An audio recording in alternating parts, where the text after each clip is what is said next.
What's going on, ladies and gentlemen? This is Muscle, and this is another Two Line Music Cuts Entertainment Report podcast. And today, I got a real special guest. Listen, this is actually my first time in 3 months recording in the office. So I said, listen, I got to bring a special guest that's going to bless the podcast. All right. So you know who we have in the building today? We have Evangelist YVONNE REID, formerly known as Gangsta, in the building today. Amen. What's going on, my sister?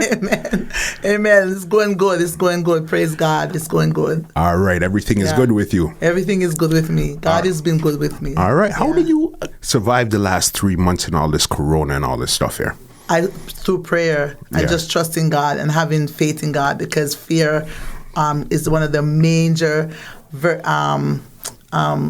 fear is killing people, and fear it attacks you. And for me, for this past 3 months, I mean, like, I learned to overcome fear with faith in God, just trusting Him. Yeah. You know, because I've been attacked by fear. Yeah. I've been attacked. I didn't expect. I thought that as a child of God, I had it all. You know, everything was in order. Everything was in place. Yeah. You know what I mean? I know God, so nothing can touch me. And I spoke about fear at one of my sermons. I spoke about fear. Mm-hmm. And after I spoke about fear, fear attacked me. Okay. And it came at me, and I realized that, do I have the faith or I don't have the faith? Do I really have faith or I don't? Yeah. And this is where I started to seek God and pray to God and realizing, I do have faith. You know what I mean? I just have to just start allowing it to be manifested in me. Yeah. So I started speaking the word of God and telling myself that God did not give me a spirit of fear, but a spirit of love, power, and of sound mind. So with me just repeating the word of God over and over, my faith began to grow more and more. So faith overpowers fear. Makes sense. Totally makes sense. All right. You have a very interesting journey to where you are today. All right. Yeah. Definitely want a backstory so we could get into it, because originally when I met you, going to parties, this is in the 90s, early 2000s, going to parties, when you and your crew came in, Gangsta, and the crew came in, okay, you're in the right place.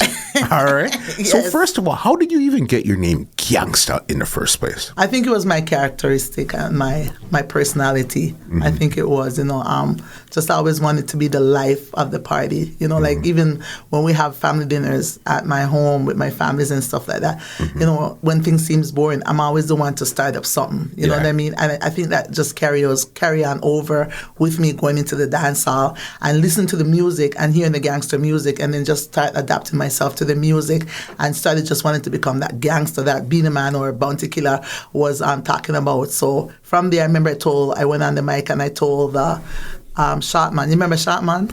Which Star Trek? Star Trek. I said, Shotman, listen, I want you to call me, from now on, my crew name it, we're Gangsta. We're the Gangster Crew. Yeah. And from that, he started to big up Gangsta, big up the Gangster Crew. And from there, that name, like the more I was being called that name, it was the more I was becoming that gangster. Got you. So it was something that basically manifested itself. It's like you liked it at first, and then it manifested by the word. Yeah, it got serious. And that's why we got to be careful what we call somebody. Not that I'm regretting gangster, because I learned a lot. I had a lot of experience through being gangster. And because of that experience, now I know how to relate to people, even in the church, even people that's outside of the church that wants to come in, who has lived that lifestyle. I'm able to relate to them, right? So that the gangster name, being called gangster over and over, I started to get that person is like that. There's another person in me now started to rise up in me, and wanted to be that gangster. Not just wanted to live that life. Just live it. Just to live that life. And that lifestyle became serious. Yeah. And who was originally part of the Gangster Crew? The Gangster Crew was Michelle Bless, Cutie Q, because they all had their names, but we came under that crew. So it was Michelle Bless, Cutie Cute, Judith Mention,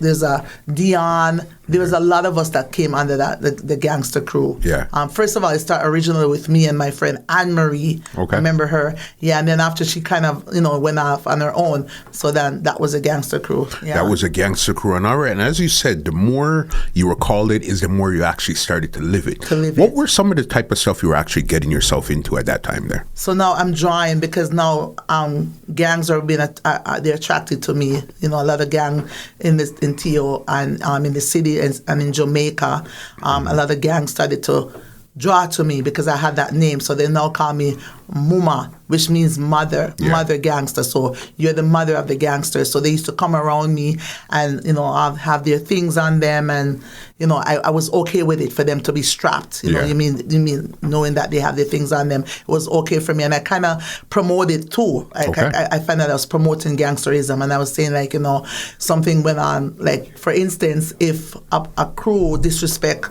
our crew, then I would say to the guys, we can't allow that. We can't allow no crew to come disrespect. That kind of talk, we can't allow that. Yeah. You got to do something about that. How you going to make somebody disrespect you? You know what I mean? And so I seen that I was getting so much into it now that even a lot of the gang members died, and I was the one that paid for the funeral. I was the one that took care of their family back home. So I became the mother, even though I didn't know I was going to get in it so deep. I thought it was just a party thing and whatever. Yeah. But I got into it deep, and I learned to accept it. You know what I mean? Yeah. And what were some of the more serious scenarios that you found yourself involved with while you were living gangster? Serious one. I remember bringing my children to Jamaica because now my daughter, they started to party with me and they start going out with me. And I didn't see anything wrong with that either at the time. You understand? And so they started to go out partying with me. And I remember one night I was in Clarendon, and there was one of the guys, one of the top-notch gangster, one of the leader. It was his birthday, and so they had a big house up in the hills, and they were having the party up in the hills. So they sent for me and they said, "Yeah, we want Mama Gangster to be up there." So I said, "Okay, I'm gonna go up." So I took my my daughters with me, and I took my boyfriend at the time was Shaba Moschino, a dancer, and I took me and him went up, but we went up with another truck with about maybe about 15 guys or so that was in it. So we all went up there to party, right? So we're up there in the house. So I'm the only woman in the house, and my daughters me and my daughters were the only 3 women that went up with these guys to the party. So my daughters, they were on the balcony, and there were 2 girls in the house, but those 2 girls were like prostitutes. So they kept bringing them in the rooms, and so they were in the house. So when I went into the house, there was guns all over, leaning up on the walls, guns leaning up in the kitchen. Not thinking like, wow, what are you doing? How could you bring your kids to this place? That wasn't even on my mind. I was just thinking I'm gangster and this is cool and I'm loving it right now. So we're up in there and we're drinking and we're smoking and we're talking. And so my daughters are on the balcony and the guns are in all over, and I said to my boyfriend, I said, "Give me a spliff." Yeah. And he said, "No, we're not going to give you a spliff. We're not giving you any spliff." So I said, "Yeah, I want a spliff." So he goes, "No, we're not giving you a spliff because whenever you smoke, you start seeing things." I said, "Well, you know what? I just give me, so I'm demanding it." So they said, "All right, Mama, we're going to roll up a spliff and give you." So as soon as they roll up the spliff and give me, and I start smoking the spliff, right? And now I'm thinking, because that's what weed does to me when I was smoking it, it brings me into this deep meditation, right? So I'm into this deep meditation. And I'm telling you, Muscle, I look over where my daughter is because they're on the balcony, and I see the trees moving, and I'm saying, okay, I'm not gonna say anything because this guy's gonna say I'm hallucinating or something. So I see the trees moving. So I said to my boyfriend, "Listen, I'm serious right now. I know you're going to say this is a weed, but honestly, I see the trees moving. There's some people in the cane piece. I could see them. They're moving around." And then he goes, yo, wanna come hear this? Hear what gangster say. Hear what gangster say. And I'm saying, like, you're trying to make me look like a fool right now, right? But I'm telling you the truth. The tree is moving. So he goes, "Hear what she has said, the tree move." And she said, "Somebody's in the tree." So I go, "Yep, somebody's in the tree. And I want my kids them out of here. And I want to be out of here right now. And I need everybody to pack up and let's go. Yeah. So he's saying, all right, you know what? Let's just leave because I don't want to be in any argument with her or whatever. So I kept seeing the tree moving, and something said to me, go out on the balcony. So then I moved out and I went out on the balcony and I stand up and I'm looking over there. Right? And I'm saying, yep, there's people in that tree and I don't care. And people are hiding in those bushes and they're watching us right now, right? And all the guys are in the house smoking, drinking and all of the, I said, I gotta go. Yeah. So anyways, I leave and all of the men that came with me, we left. The next day, I went to my store because I had a business in Jamaica. Okay. So I'm in my business now, Muscle. And the police comes into my business place and he says to me, what's wrong with you? So I'm saying to him, what do you mean, what's wrong with me? And he says, what's wrong with you? Yeah. You gotta, these guys, these bad men, these people that you're hanging around with, don't you see? You're a decent woman and you have your business in Jamaica. What are you doing? What are you doing around these guys? And I'm saying, like, what are you talking about? You know what I mean? Because now he's offending me because these guys are my brethren. These are my friends. Yeah. What are you talking about, officer? He goes, last night we came up there to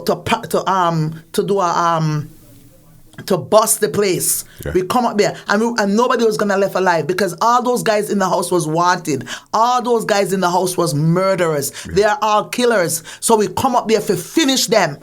And when we look, we saw you come out on the balcony because they saw my daughters, but they didn't know that was my daughters. They thought that those were probably some girls that they brought up there. Yeah. But when I walked out on the balcony, and he said he had to go on the phone right away, and he had to say to them, stop everything right now. We can't do anything. And I saw it. Yeah. He said, we can't do anything, Muscle. Wow. And I said, my God, what is this? Because everybody would have been dead in the house because I peer, bad man, murderer, and gunman that was in that house. Yeah. Wow. And at this time here, was this one of the reasons why you decided to actually leave the lifestyle and decided to go Christian, or there's some more stuff that had to happen in your life for you to say, you know what, I don't want to live like this anymore? Honestly, that didn't make me want to become a Christian. Okay. I mean, I felt the pull. I felt the pull all the time. Yeah. Like, you know, and the next thing I did was I used to always bring these guys, as bad as they were, as murderer as they were. When I tell them, listen, guys, it's time to go to church. We dress up on Sundays. Everybody have on their blazer. And every man have on them sunglasses because some of those guys, they don't want nobody to see their faces, right? And all of us, we walk into the church. And the pastor used to look over like, and the pastor I used to watch him because my eyes are looking at him and I'm seeing that the pastor is leaning back. And we're walking into his church. Yeah. And I remember one Sunday when me and probably about 20 of us walk into the church. And like everybody on each, while we were walking down the aisle of the church, it's like everybody on each side was looking and saying like where are these people going? Where, you know what I mean? They were giving some of these guys, they were giving them like attitude, like where are they going? And some people seemed like they were so excited to see these guys walking in the church, right? So after walking the church, and I said, yo, all the way I forgot the altar. Right? So everybody walked to the altar and we prayed at the altar. And I realized when I looked down, I seen this one guy that came with me and he was a terrible one. And he had on his sunglasses, but tears was running down his eyes. And I'm saying like, what is this? Like, I didn't want to say it because I didn't want the rest of the man them to laugh at him, right? So we sat there in church. And then when we were leaving church, because we wanted to leave church before church was over, right? Because we didn't want pastor to talk to us or say anything. So we're leaving church now. And when we're leaving church, I see the pastor say, excuse me, ma'am, I want to talk to you. I need to speak to you. And I'm saying, me? And he goes, yes. And I was walking, I kept walking, and then I say, gangster, come, because pastor want to talk to you. And, you know, as bad as these guys were, Muscle, they had a respect for man and women of God. So they're saying like, yo, I don't want pastor to talk to me right now, you know. So gangster, let's go. And the pastor goes, there's something about you, lady, I'm telling you right now, there's something about you. For you to bring these guys into church this morning, I've been in this area for how many years, and this is my church. And they never come. I walked and I invited everybody, and for you to bring them in this church, God wants to use you. And I said, okay, wow, that touched me that day. We left. that caused an impact on my life, because when he said that to me, I said, what? Yeah. Like, I hear this. I grew up in the church. Oh, so you grew up in church first. I grew up in church. And then you came out and then enjoyed the party style, the lifestyle, and the gangster style. Come on. I grew up in church, Muscle, right? And growing up in church, I learned about everything about church, Sunday school, learning Bible scriptures. I learned everything about church. From I was 7 years old, a missionary came to Jamaica. And when she came to Jamaica, she gave me a Bible. And in that Bible, she put John 3, verse 16 in the Bible. Yeah. And from a 7-year-old girl, I never forgot that scripture, and it was a white lady that came. Okay. And she was amusing to me because I never seen a white person before. Yeah. So I was like in awe, like, wow. Yeah. White, you know what I mean? And she loved us, and she gave me that Bible, and I brought that Bible to Canada with me. And my mom kept sending me to. When I came to Canada, I was in Jane and Finch. Okay. And my mom church bus came and picked us up, and we went to church. And so I grew up. I had a love for God and church and all of these things, right? So I grew up in the church, but somewhere along the line, it was like you got to be careful, you know, sometimes of the crowd and the people that you go around, the influence. You know, I'm an influencer. I'm a leader. I know that.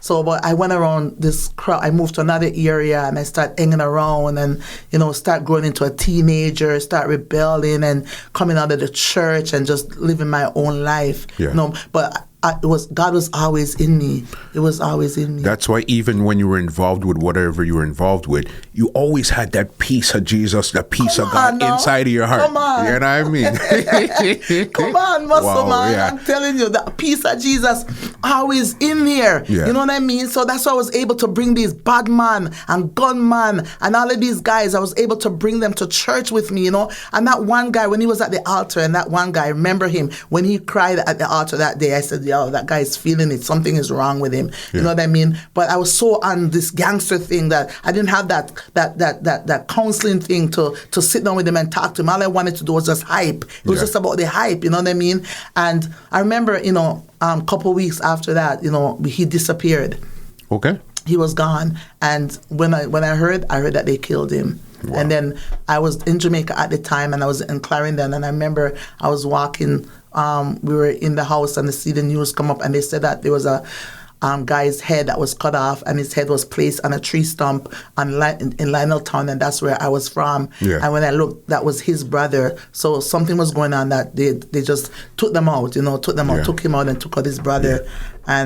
And that was that for that one. Yeah. You know what I mean? And at this time, you're still in the lifestyle. Still in it. And this is in Jamaica now. So, okay, give me a scenario when you're in Canada now where you found that you were really in too deep.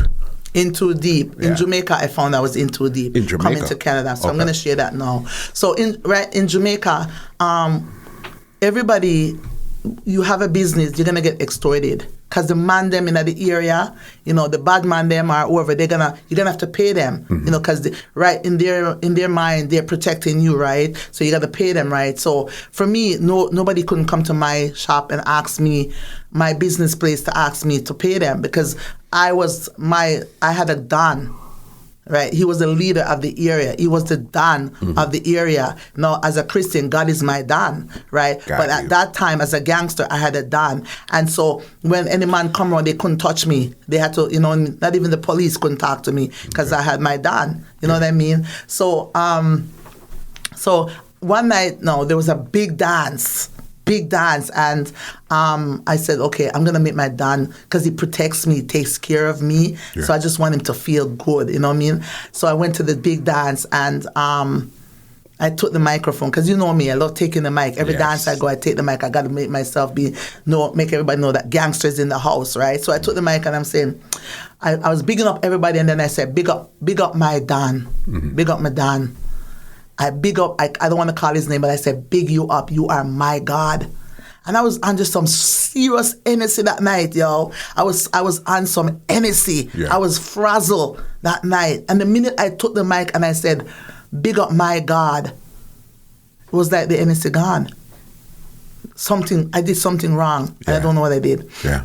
Not right there, I did not know what I did. And I said it again. I said, yo, this man is my God. I love him. He's my everything. Big him up. It's like there's no more my gangster, my personality, my vibey self and my hypey self, and everything was just gone. It was like it just jumped out of me. So like my boyfriend came over to me and he said, "Gangster, what happened?" And I said to him, I don't know. Like, he goes, "Yo, yeah, act funny, yo, what's wrong?" And I go, "I don't know. Something wrong. I gotta go. I gotta leave here." Then I felt like tears wanted to come down my eyes. Okay. So I said to him, "No, I gotta leave. I don't know what's going on." So I left and I went home. And I kept hearing in my heart now, there's only one God. He says that, I kept hearing in my spirit, there's only one God. Yeah. And that is the creator of all things. There's no other God before me, nor there's any other God behind me. I am God and God all by myself. I felt conviction coming over me, and I said, I have to leave. I got to go.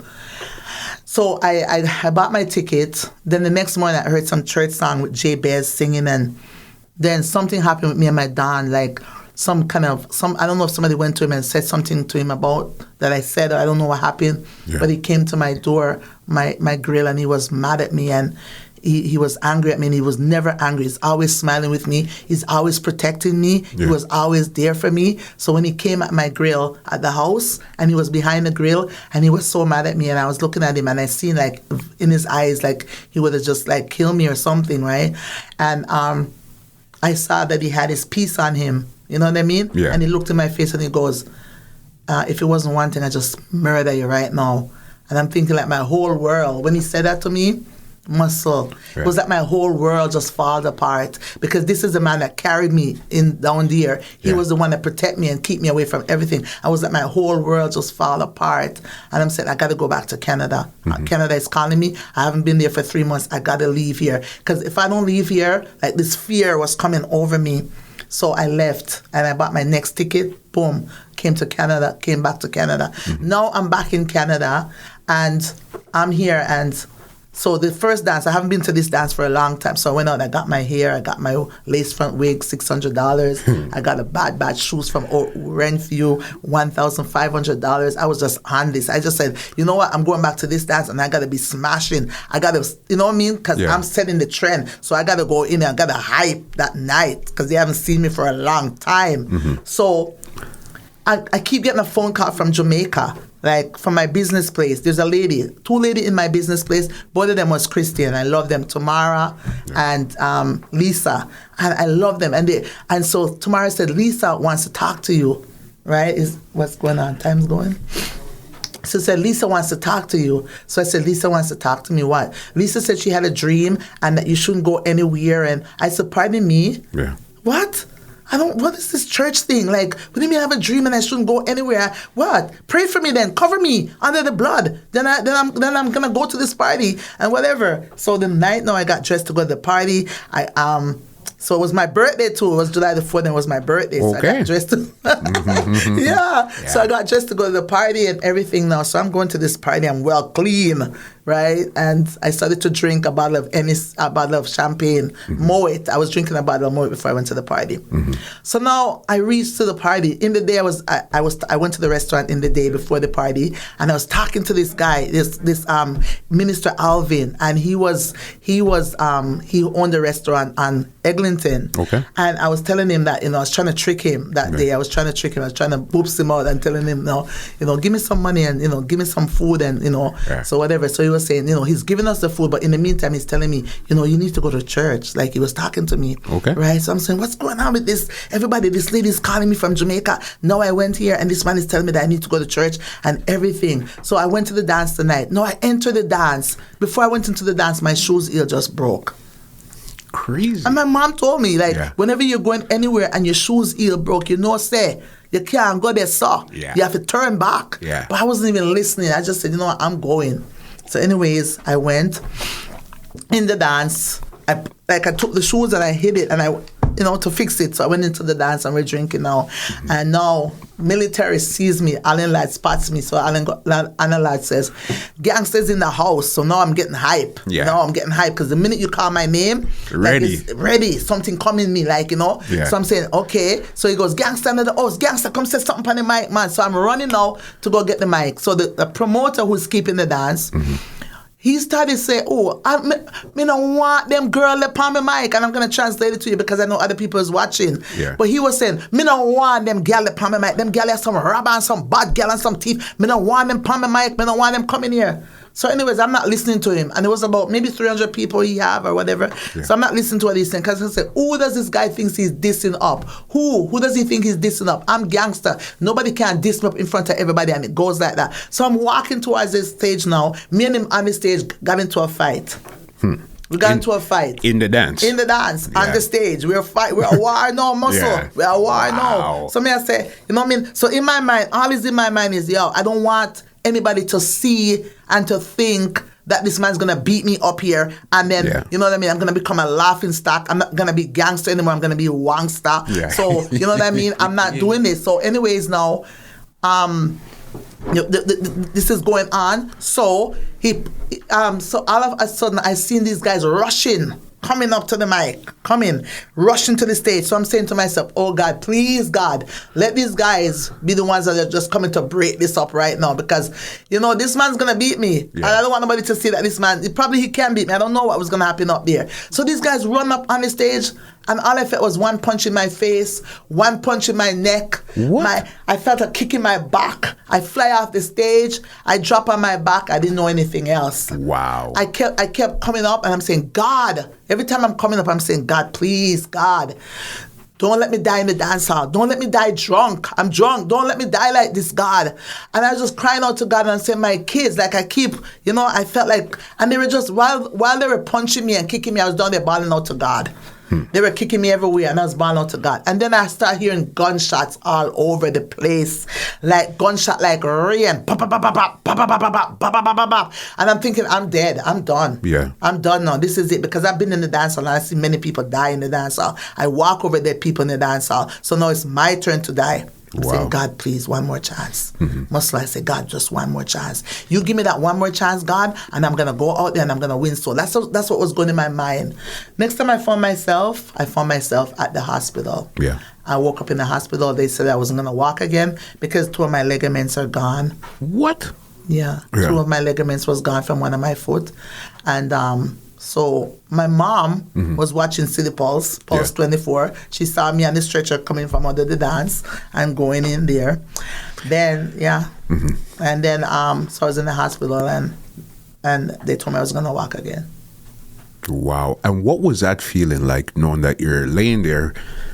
An hour ago, you were in the dance, hype, everything's good, you're talking on the mic, doing your stuff and everything. And then now, fast forward 1 hour later, I'm here on my back in this hospital room, and these doctors are telling me I'm not going to walk again. Yeah. What was that like for you? My whole world. Because my world was dancehall. Yeah. That's my world. Yeah. My world was the hype. Yeah. That was my world. My world was the clothes and the gangster life. That was my world. And it clashed right in my face, just like that. Yeah. I figured this is God. I knew it was God. But at the said time, I was angry. Yeah. So the gangster part of me was saying, these guys after dead. All of them. Yeah. And I was thinking like that. And I know. And realizing that, okay, that those set of guys, because I already know the gangster life and how it's set up, right? No man is better than no man, right? If you kill me, another guy's going to come kill you. Yeah. And it's just going to go on, right? So I'm in my house and I'm lying and I'm saying, okay, my house is full of peer gun in my house. My kids are in the house. And I'm thinking like, okay, is this the life that I'm going to live now? Because I can't move. Yeah. I'm home from the hospital. My foot swell big. I didn't see a lot of my friends. So that shows me that I didn't really have any friends, right? I didn't really have much friends at all. And so, and just to go back a little bit, I just want to say to you that in the dance hall, my lifestyle in the dance hall, when I used to take the mic to big up everybody, one thing I used to do is I used to pray. That's another thing when you know that a little piece of Jesus was there. And I used to pray in the dance hall, right? And I remember one night I prayed and tears was just running down my eyes. Tears was washing my eyes and I don't know what was happening to me because I'm saying, God, you can't take me away from this hype. You can't take me. I'm popular. I have my name. Yeah. You know what I mean? How you want to take me away from this, God? So the tears was running down my eyes that night and I was praying and the whole dance hall was quiet. And I'm looking at military and he's looking at me like, yo, she's not here. Like, and I'm looking over everybody, and the next morning, Biggs Rocks, Percy Boy, the top of them, they called my husband, Dean, and they told Dean, listen, your wife cannot be in the dance. Your wife, she's supposed to go to church. God is calling her. You know, tell her she can't come in. The prayer that she prayed last night, that's not normal, brethren. Yeah. She needs to go. She needs to go, you know. And so that was, just wanted to reverse to let you know that God was pulling me even from that time. Yeah. You know, so now that I'm in my house and all these guys are in my house and everybody has said, all right, yeah, we're going to get the boy and them, and there's a boat, you know, we're going to go on the boat cruise because all of them is on the boat. And I'm in there and I came on the stuff and I said, guys, no more. Yeah. And then I said, gangster, what do you mean? What are you talking about? I said, I don't want nobody to go fight nobody for me or defend this, because there's going to be a lot of killing, a lot of blood's going to shed, including my kids, because they have their little people them around them, people over there, people over here, and this one's going to call this one, this one's going to call this one. So, yeah, some of them are dead, but some of us are going to die too, and I can't afford that. I don't want to live that life anymore, right? And I went back upstairs and God gave me a scripture, and he said that if I obey him, right, he will make my enemy my footstool. And I said, God, I'm going to obey you. Yeah. And from there, my life just started to turn around. And what year was this that where the fight happened and then you decided to live a Christian life? That was 2010. That was 2010. This was 10 years ago. 10 years. I didn't even realize that. Okay, so let's say, how was it the first month or even year saying, okay, I'm leaving dance hall alone and I'm going to start living this Christian godly life? How was it the first year or so for you? So you're really good at this, your job. You know exactly. You're good at this, Muscle. I'm telling you. I got to give you credit. Thank you. Right? Because now, okay. So how was it now? It became hard. Because now, I wanted to go back. I missed the dance hall. I missed my friends. I missed the hype. I missed everything. I could hear my name being called. I could hear, you know, I feel like, and people are calling me and telling me, gangster, even though you're not in the dance hall, people are bigging you up. The military, them are big you up, you know, and all of these guys are still bigging you up and stealing them and everybody. And I'm saying, oh, wow, I miss them, you know. Yeah. But I felt the pull now that I was really changing. So I decided that, all right, I'm gonna go back to school and all of these things, right? Okay. So in the transition that was taking place with me, I remember that I lose my thought. But just what was the question you asked? When we were thinking there, what was the transition like the first year after? The first year, it wasn't easy because now I gave up my dancehall life. I gave up the gangster life because with the dancehall life comes a lot of things comes with it. You know what I mean? So, and that's why I call it the dancehall lifestyle, because it comes with hustling. Yeah. You gotta hustle. You know what I mean? If you're competing, because we're competing with each other, right? So who's wearing the baddest dress? Who's wearing the baddest shoes? You know what I mean? And here we are. We don't have a career. We really don't have working. We're not working. So we gotta find ways to hustle up this money to buy the bad shoes and the bad clothes and everything, right? Yeah. So now I'm no longer hustling. You know what I mean? So my food, my fridge is not full, but I'm serving God. Yeah.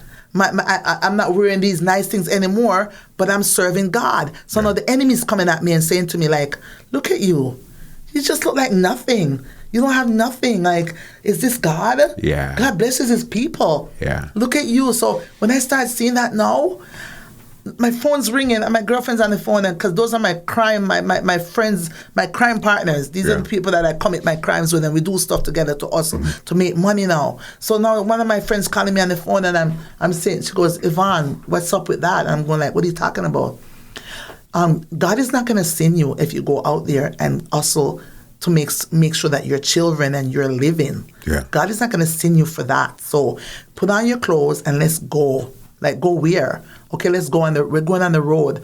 So I'm thinking, yeah, she's right, yo. She's right. God is not going to send me, and I'm just going to go. Yeah. So I put on my road clothes, special clothes that you have to wear to go out there. Okay. I got to be transparent. Yeah. Because transparency heals. It is 1,000%. And I'm going to touch on something too. with you after about transparency and what God is doing right now. But anyways, I left and I went with them. And I'm out there with them and I'm hustling. And I'm saying, God, this is the one and the only time I'm going to hustle. I'm not going to hustle anymore, but I need to hustle big today so that I never go back out here again. Okay, God? So I promise you, God, that I'm not going to do it anymore. Just this one day. So I'm out there with my friends and we are hustling. I was determined, muscle, to go home with everything that I needed because I'm never going to go out there again. Got you. In the middle of it, in the middle of the hustling, I heard my two friends, oh my God, watch the Christian. Look at the Christian. And I'm thinking like, what? Yeah. Jesus. They hit me hard because they're mocking me as a Christian out there with them. They told me to come and they turn around and they start mocking me. Okay, so then since we're being transparent, when you say hustling, exactly what was hustling at that time there? We used to steal. Yeah. But we used to steal big. We were called boosters. The police used to call us boosters. Okay. Because we used to go into stores. We used to do fraud. We used to do all these things to get our money. Yeah. Right? So this day, we were hustling clothes. Like we were going around getting sheets and clothes and all these different things, expensive things. Because we have lawyers as clients. Like, we sell to... Okay. Yeah, we have different people that we sell stuff to that buys our clothes, right? Because especially when they bring brand name clothes to them, they pay their money. Suits. Yeah. We go into other places and we get suits and stuff. So this day I made a long list. So I said, I'm gonna get all of these things, and all of these things. So I was hustling all day, and in the middle of the hustling, they said I saw them laughing at me because they saw me moving hard, and they said, look at the Christian. Wow. And I said, forget this. And I dropped everything. I'm saying I'm out. That was the last time I ever hustled anything. Any fraud, anything. That was the last day I hustled anything.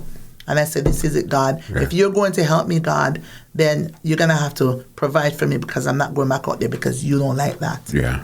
Wow, and just like that, and remember, these are the same friends that you're doing bad stuff with before, and everything was good. But now that you decided to change your life, now you're almost like the outcast. It's like they're laughing at you, like, ha, you're a Christian, eh? And look what you're doing. Look at doing. Yeah, come on. you're doing the same thing that we're doing a couple months ago. Exactly. You know what I mean? It's amazing how things could happen. And with your journey now, okay, this is the first couple of months. So then, when did you actually start to get into church and then become like an evangelist? Because your shirt here says street evangelist. Yeah, that's when did what that I am. happen? So now God is taking me out of, I was going to Centennial College. I did my grade 12 at Centennial College because now my life is getting in order. Yeah. Now I feel like a woman. I feel like, there's something in me changed now. I want to be decent. I don't want to be rowdy. I don't want to be vulgar. I don't want to, you know what I mean? So I felt that, And so now I went to Centennial College. I got my grade 12. I felt good. And she said, they spoke to me and they asked me, like, guidance teachers, guidance workers spoke to me and they said, what do you want to do from here? So I said, well, I would like to go to do counseling and social working and stuff like that. So they said, great. So we're going to put you up for that. And so I said, okay. So I was waiting for that. I went to my bed. Now I'm getting deep in the Lord. I'm loving Him. So I went to my bed, I prayed, and I saw this lady in my dream. She died a couple months ago. God bless her soul. Carmen Del Zotto. God bless her. Italian woman. Awesome woman. And I went to my bed and I dreamt her. And in the dream, I haven't seen her for many years because I was in the church, I told you, and I came out. Yeah. When I came out of the church, I became gangsta. Okay. And so I never went back to see them because I didn't want them to tell me anything. So anyways, I dreamt her. And in the dream, I was looking for her because I said, God, what do you want me to do from here now? Now that that was the prayer that I prayed the night before I went to my bed. So now I went to my bed and I said, God, what do you want me to do? Dreamt about Carmen. Carmen is leading me. And she's saying, come over here.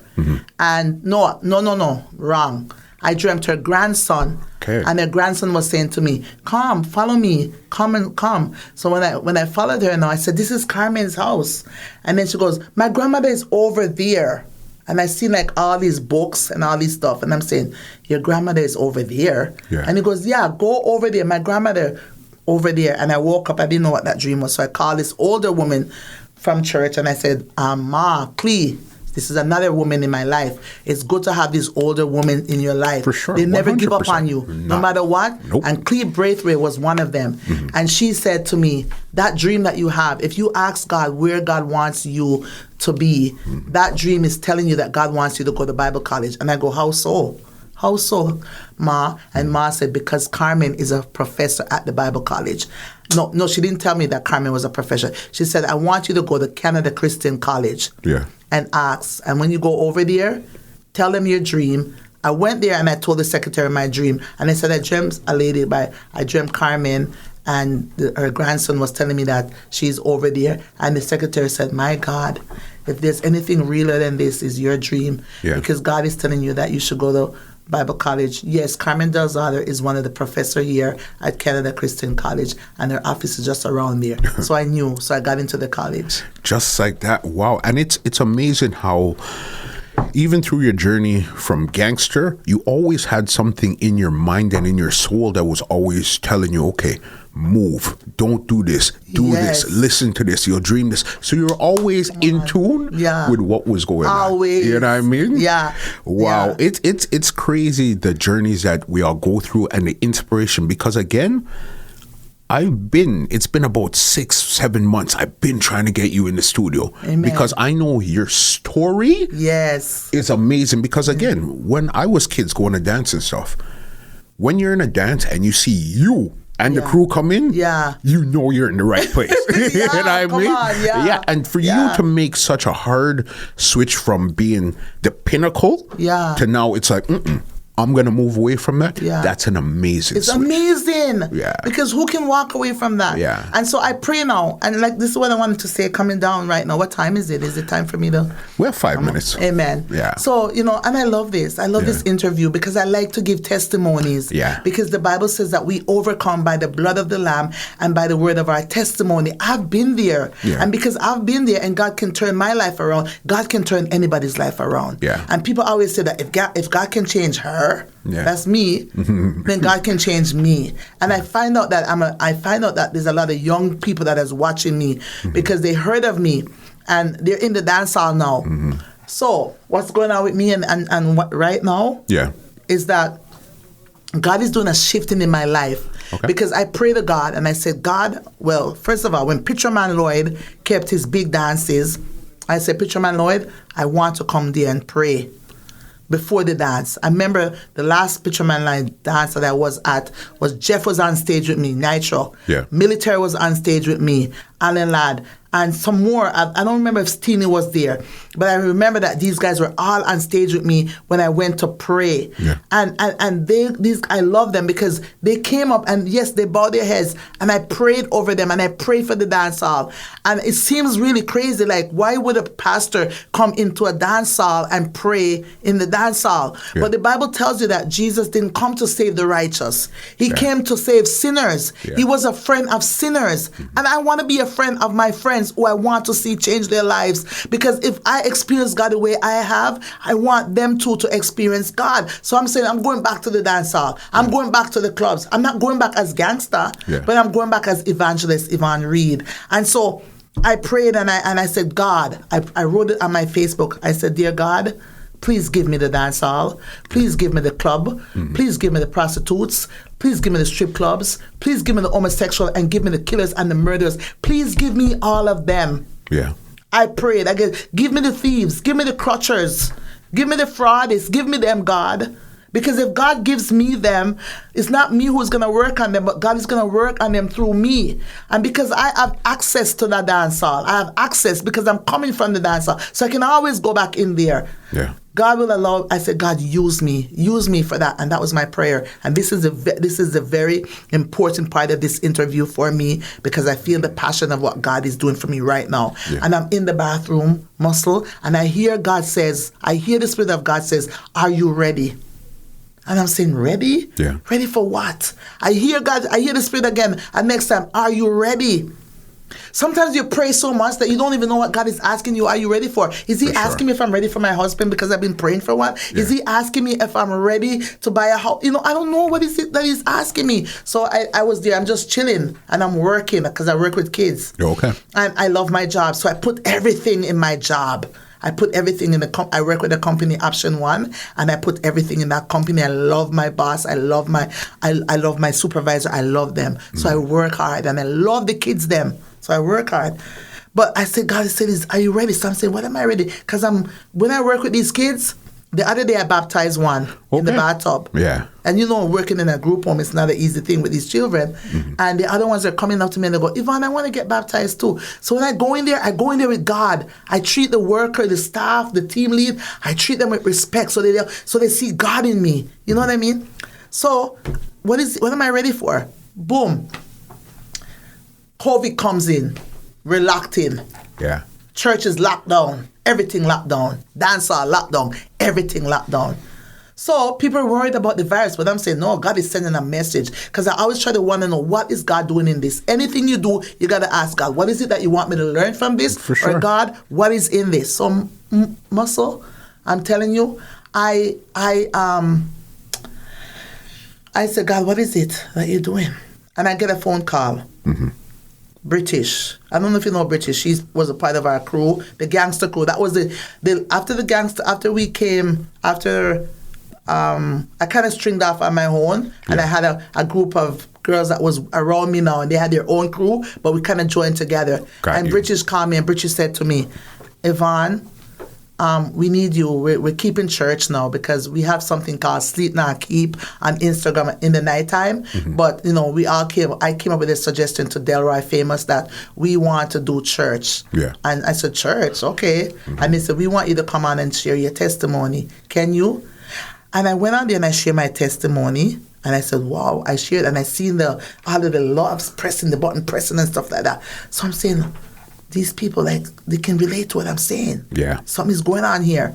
So then the next week they said, can you come back on? And I called them and I said, no, I don't want to. Because I'm saying, I don't know if I should be on this. I don't know what people are going to say, I'm on Instagram. And I don't know if I want to go on this. And then God reminds me, do you remember your dream? Do you remember your prayer? You prayed for the dance hall. Everybody on the dance hall is on this prayer, on this Instagram church. Yeah. So now I realize that God wants me to go and be the forerunner, the person that carries the church. So I'm on the church in the mornings. It's called, it's the_church IG. It's on Instagram. And then all of a sudden, I just start doing other stuff. We start planning for Bible study. We have prayer meetings in the morning early. We have fasting. Everybody was on a 21-day fast, a 7-day fast the other day. Okay. This is the dance hall. Yeah. And these are the girls that are calling me and they go, Gangsta, you know my mom. So I realized that it's not the my age dance hall, but it's the dance hall children that I'm ministering to. Yeah. And I'm saying, God, you're great. Yeah. I'm ministering to everybody's asking me, my mom is this one, my mom is that one. And I'm saying, what? Yeah. These are the people that I party with. And these are their children now, Muscle, that I am introducing God to. Yeah. I just did a baptism with 4 of them. Okay. 4 people got baptized the other day. I'm excited. I'm doing weddings. All of a sudden, I never did all of these things. Yeah. Out of the blue. You see when... Muscle, God. You see when God calls you? When God is calling you, you got to answer. He calls you. It's an amazing... Again, as I said, it's amazing to see your journey. Because again, I used to work in Malvern Town Center. Yeah, I know. Listen, you see when you come through, buddy, you better shut all doors. It's a different story. But to see, and I could feel it radiating from you. Yeah. You look different. Yeah. Your vibe is different. It's so crazy. It's like, wow, we could sit here and talk for a long time. And I love that you're touching that I look different. Yeah. Because my blonde hair doesn't make me... older people, they have a problem with, and I went in the church thinking that, okay, I got to strip everything. Yeah. I got to change my weight, my clothes, everything, you know what I mean? And I was focusing so much on my outside that I wasn't focusing on my inside. So I took off my blonde and I put on my black hair and I was putting on this persona to act like I was this woman of God because, the clothes that I wear and the hair that I'm wearing and, you know what I mean? And I put on this persona that I forgot about working on the inside. And this was being in church now, working on the inside. So I realized that my hair, my lipstick, my clothes, you know what I mean? As long as I'm not nude and I'm not showing up myself to cause any man to lust off of me, there's nothing wrong for me to adorn myself. I get people coming online telling me, what kind of Christian are you wearing blonde hair? What kind of Christian? It's not about my hair. Listen to Muscle's my words. about my heart. Listen to what's coming out of my mouth from my heart. Come on. Listen, it's crazy. Listen, before I get you out of here, you're going to be the first person I'm actually asking this for. Could you leave us with a prayer before we go? Yes. I'm ready right now for you. I can. I want to hold your hands. All right. Too, because I feel like God is calling you too. Yeah. We're here. Do you feel the pull? We're here. That's why we're having a conversation. Amen. You understand? Amen. Let's go. Amen. Father, I thank you. I thank you for this day. I know that this day, God, is ordained by you. I know, God, that nothing happens by chance. You are in here.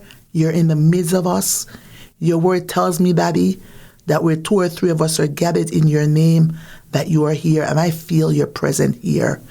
And my God, this is your son, mighty God. Father, I hear you saying, young man, I call upon you because you are strong.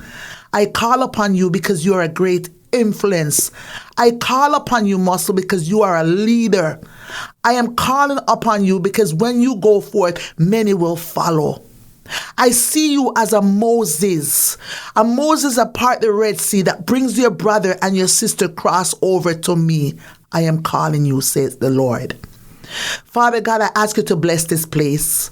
Father God, I ask you, mighty God, that you will cause him to prosper in this place, mighty God. I ask you to bless this ground. I ask you to saturate it with the blood of Jesus Christ of Nazareth. And I come up against every power of darkness, every bad mind, every jealousy. I bind every spirit that is coming at him to distract him. I come against every forces that is fighting his game, fighting his thing. I come against them now with the name of Jesus Christ of Nazareth and with the blood of Jesus Christ of Nazareth. I decree and declare that this place is blessed. I decree and declare that customers, clients will come from the east, the west, the north, and the south. And God, even as I pray, let this be a ripple effect that goes into his home, over his family, over his marriage, over his children. Mighty God, bless him. The very fact that he brought your daughter in here to share a testimony that's going to go out to the world, and many is going to be changed because of this testimony. The very fact that you use him to do this, God, I pray your blessing upon him. I decree and declare, Muscle, that you will be the head and not the tail. I decree and declare that you will be above and not beneath. I decree and declare that you will be a lender, Makorababashata, and not a borrower, in the mighty name of Jesus Christ of Nazareth. Lord, let the blessings of the Lord make him rich and have no sorrows to it, God. Rich not only in money, but rich in health, rich in relationship, rich in business. Glory to God. Rich in his health. Hallelujah, mighty God. I thank you for your blessing even now as heaven is open up over us and the angels of God are ascending. God is saying to you, Muscle, I am pleased that you brought my daughter into your studio. And God says, because you have done that, I will bless you, and I will bless you abundantly. Thank you. In Jesus' name. Amen. Amen. Bless amazing, God. Amazing. Amen. I couldn't ask for anything greater. As I said, this is the first interview I've done in studio, in person, in 3 months. Amen. You're the first one here. Amen. Amazing. God is good. Leave your contact info so they could find out, see what you're doing online or stuff. Amen. You're doing an awesome job. I must tell you that. Thank you. So guys, I really want you all to visit me on _church IG. That is on Instagram. We're on there every day of the week. We're on there on Monday. We every morning, Monday to Friday, we have a rising prayer and devotion, and that's between 6 a.m. to 7 p.m. to 7 a.m. 6 a.m. to 7 a.m. Prayer is very essential. You need to pray in this time. So come on every morning with us.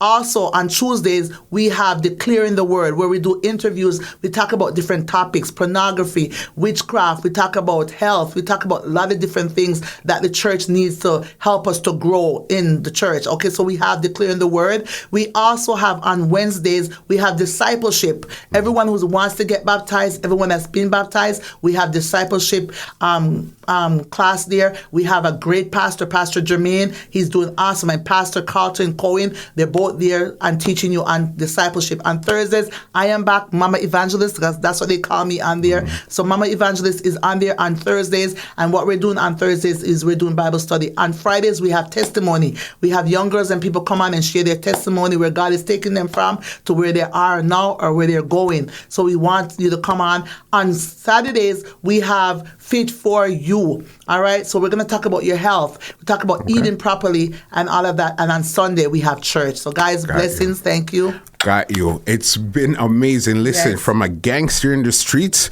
to a gangster for Christ. Amen. Yvonne, it's been amazing. Amen. Can I big up? Yeah.